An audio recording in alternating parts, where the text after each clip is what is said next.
If you have a family member waiting outside the United States right now for a visa, or if you are a green card holder who has been petitioning for a spouse, a child, or a sibling for years, what I am about to tell you in the next few minutes could fundamentally change your understanding of where things stand and what you need to do right now. Because something has shifted in the way family-based immigration is being processed, prioritized, and discussed at the highest levels of U.S. immigration policy. And if you are not paying attention, you could miss a window that may not stay open for long. Stay with us. Do not close this video. This is Senior Support Hub, and this is exactly the kind of update we exist to give you. Welcome to Senior Support Hub, the channel where we break down U.S. immigration law and policy in clear, factual, and actionable terms. We are not here to sensationalize. We are not here to give you rumors or political commentary dressed up as legal analysis. Everything you hear on this channel comes from verified legislative developments, official agency guidance, federal regulatory processes, and court decisions that we track continuously so that you do not have to. If you are new here, subscribe right now and turn on notifications because the information in this video alone is something that millions of families waiting on family visa petitions need to understand today.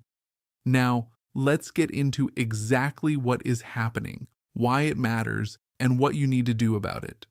Family-based immigration is the backbone of the United States immigration system. More green cards are issued through family petitions every year than through any other category. And yet it is also the category most plagued by delays, backlogs, bureaucratic bottlenecks, and a visa quota system that was designed decades ago and has struggled to keep pace with the scale of demand. Families have been separated for years, sometimes for over a decade, while petitions move through a system that was never built for the volume it now carries. But in 2026, there are real and significant developments affecting how family visa petitions are being processed, how priority dates are moving, and what steps families can take right now to position themselves as favorably as possible within the existing legal framework. Here is what many people are misunderstanding about the family visa system, and this is foundational to everything else we are going to cover today. The family-based immigration system operates through two distinct legal tracks. The first is what is called the immediate relative category under INA Section 2011B, immediate relatives of U.S. citizens, which means spouses, unmarried children under the age of 21, and parents of adult U.S. citizens are not subject to annual numerical limits. There is no visa cap on this category. There is no priority date waiting period. The only delays in immediate relative cases come from processing times at USCIS and, where applicable, at the National Visa Center and U.S. consulates abroad. This is critically important because many people who fall into this category are waiting unnecessarily, either because they have not filed the initial petition, have not followed up appropriately, or are unaware of what stage their case is actually in. The second track is the family preference category system. This is where the real backlog lives. Under INA Section 203A, Congress established 4 family preference categories. F1 covers unmarried adult sons and daughters of U.S. citizens. F2A covers spouses and children of lawful permanent residents. F2B covers unmarried adult sons and daughters of lawful permanent residents.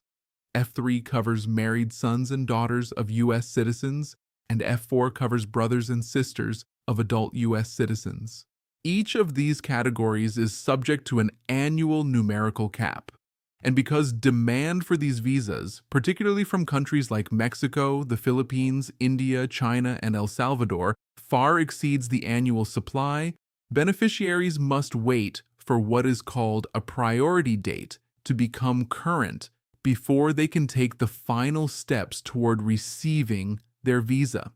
This is where things become critical, because the movement of priority dates in the Visa Bulletin, which is published monthly by the Department of State, is one of the most consequential and least understood mechanisms in the entire immigration system. And right now, in 2026, the movement in certain family preference categories is creating opportunities that families need to understand and act on quickly. Let me give you a picture of what this looks like in human terms. Think about someone like Anna. She is a U.S. citizen who filed an I-130 petition for her younger brother Eduardo more than 12 years ago. Eduardo lives abroad, has a family of his own now, and has been waiting in the F4 category for what feels like his entire adult life. The priority date for Eduardo's home country in the F4 category has been moving slowly and unevenly, but it has been moving. And recently, USCIS and the Department of State have been working through mechanisms within the existing regulatory framework to accelerate the processing of cases where beneficiaries are documentarily qualified and ready to move forward. If Anna has not updated Eduardo's National Visa Center file recently, if contact information has gone stale, if a document has expired, Eduardo could miss his window when his date becomes current. And in the family preference system, missing your window when the Visa Bulletin finally aligns does not just mean a delay. It can mean years of additional waiting. Or consider someone like James. He is a lawful permanent resident who received his green card 3 years ago and filed an I-130 for his spouse Claudia, who is still abroad. James is in the F2A category, and here is something that James may not know. The F2A category has historically been one of the fastest moving family preference categories, and there have been periods, including recently, where the F2A priority date has either been current for all countries or close to current. If James has been passively waiting without monitoring the monthly Visa Bulletin, without updating his case at the National Visa Center, and without understanding what he can do to keep his file active and complete, he could be creating unnecessary delay in a category that should move relatively quickly. This part could affect you even if you think it doesn't, because the question of whether your family petition is positioned to take advantage of favorable Visa Bulletin movement is not just a passive waiting game. There are active steps that petitioners and beneficiaries can take to ensure their cases are ready to move the moment their priority date becomes current. And failing to take those steps is one of the most common and most costly mistakes in the family-based immigration process. Now let's talk about what is actually happening at the policy and legislative level in 2026 that gives this video its urgency, because I want to be precise with you, as we always are on this channel. There has been sustained and bipartisan pressure in Congress to address the family visa backlog through legislative reform. Various proposals have been introduced that would take different approaches to the problem. Some proposals focus on recapturing unused visa numbers from prior fiscal years, which would be a significant development if enacted. Under current law, if annual visa numbers go unused in a given fiscal year, they do not automatically carry forward. Proposals to recapture those numbers and apply them to current backlogs have been introduced in multiple legislative sessions. If such a provision were enacted into law, it could dramatically accelerate priority date movement for families in certain preference categories. But here is what you must understand. These proposals are not yet law. A proposal being introduced in Congress or even passing one chamber does not change the system. For any legislative reform to take effect, it must pass both the House of Representatives and the Senate, where most substantive legislation must clear the 60-vote filibuster threshold unless it moves through the budget reconciliation process, and then it must be signed by the president. That is a significant procedural bar, and the history of comprehensive immigration reform in the United States is a history of proposals that generated enormous attention and hope without ultimately clearing all of those hurdles. However, and this is where you must pay close attention, executive action and regulatory mechanisms provide a parallel path that does not require new legislation. The Department of Homeland Security, working through USCIS and the Department of State, working through its Bureau of Consular Affairs, have tools within the existing legal framework that can meaningfully affect how quickly families move through the system.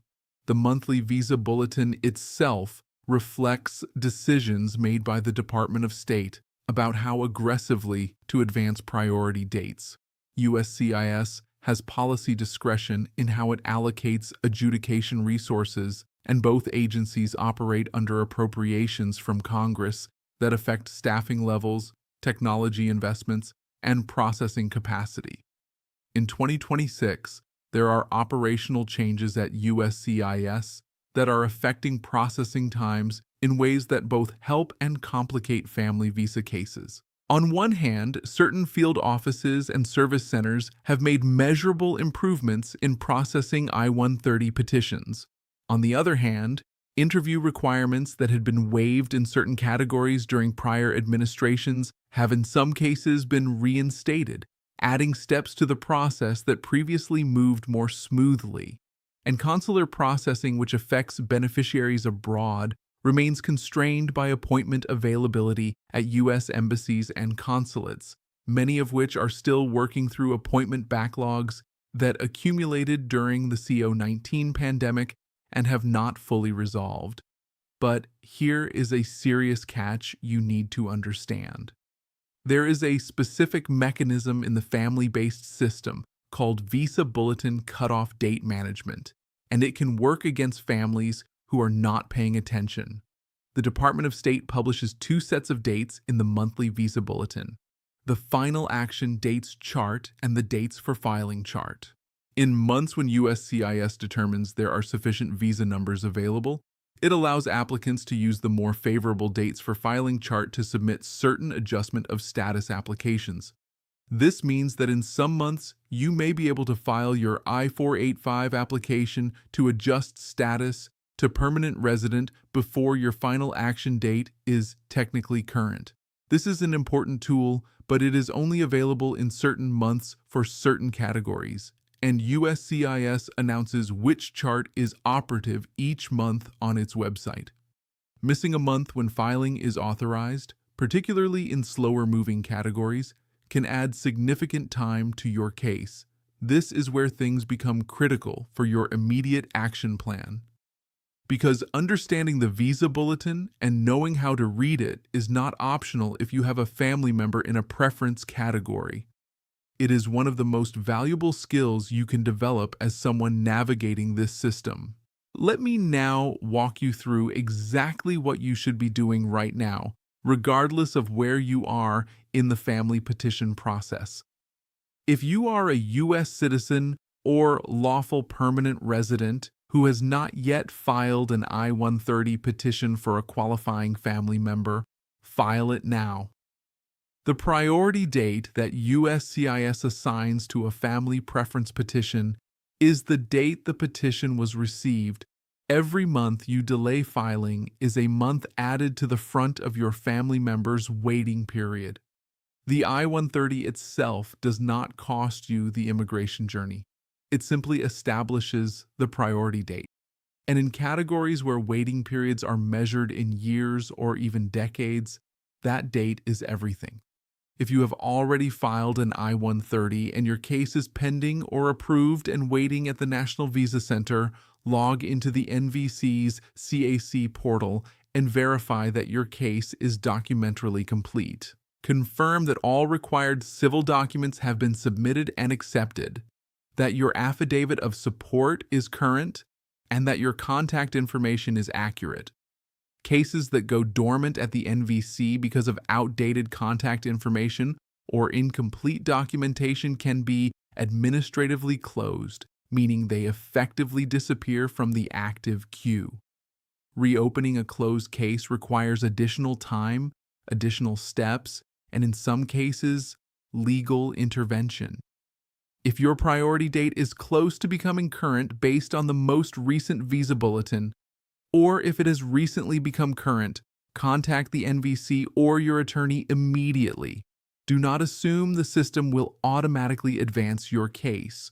The final steps in the process, whether consular processing abroad or adjustment of status in the United States require active engagement and timely response to agency requests. Here is what many people are misunderstanding about this stage. Receiving an interview notice does not mean your case is over. The consular interview or the USCIS adjustment interview is a critical moment in the process, and arriving unprepared can result in a denial, an administrative processing hold, or a request for additional evidence that adds months to your timeline.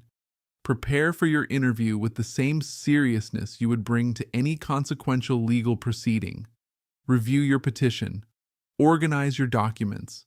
Understand what questions are likely to be asked about your relationship, your background, and your eligibility. If your family member's case involves any prior immigration violations, criminal history, periods of unlawful presence, or prior removal orders, do not attempt to navigate those issues without qualified legal representation.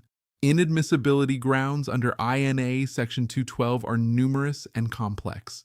Waivers exist for many of them, but waiver applications require careful preparation and a thorough understanding of the relevant legal standards. Filing a waiver without understanding what you are doing is not just unlikely to succeed. It can create a record that makes a subsequent well-prepared application harder. Be aware of scams and fraud. In any environment where families are anxious and desperate for movement, fraudulent actors emerge. They claim to have connections at USCIS or the State Department. They promise to move cases faster for a fee. They operate as notarios or immigration consultants who are not licensed to practice law, but who charge for services they are not qualified to provide. Report these individuals to the appropriate state bar authority and to the Federal Trade Commission. Do not pay anyone for access or influence they cannot legitimately provide. There is no shortcut in this system that a third party can sell you. Monitor the Visa Bulletin every single month. It is published by the Department of State at travel.state.gov, typically in the second half of each month for the following month. Set a reminder. Read the relevant category for your family member's situation and cross-reference it with the USCIS announcement about which chart is operative for adjustment of status purposes. These two pieces of information together tell you where your family stands and what filing options may be available to you in any given month. Consult a qualified immigration attorney, particularly if your case is complex, if it has been pending for a long time, if there are any complications in your family member's background, or if you have received any adverse communications from USCIS or the NVC. Many attorneys offer initial consultations at a reasonable cost. The investment in getting qualified legal advice early is almost always less than the cost of correcting a mistake that could have been avoided. Now let me bring this home with the broader picture because I want you to leave this video with both a clear understanding of what is happening and a realistic sense of what is possible. The family-based immigration system is under pressure from multiple directions simultaneously. There are legislative proposals that could help but have not become law. There are operational changes at the agency level that are affecting processing in ways that are not always predictable. There are external factors from consular appointment availability to congressional appropriations to court challenges that can affect timelines in ways that no individual applicant can fully control. And there is a Visa Bulletin system that moves in ways that are sometimes faster than expected and sometimes frustratingly slow.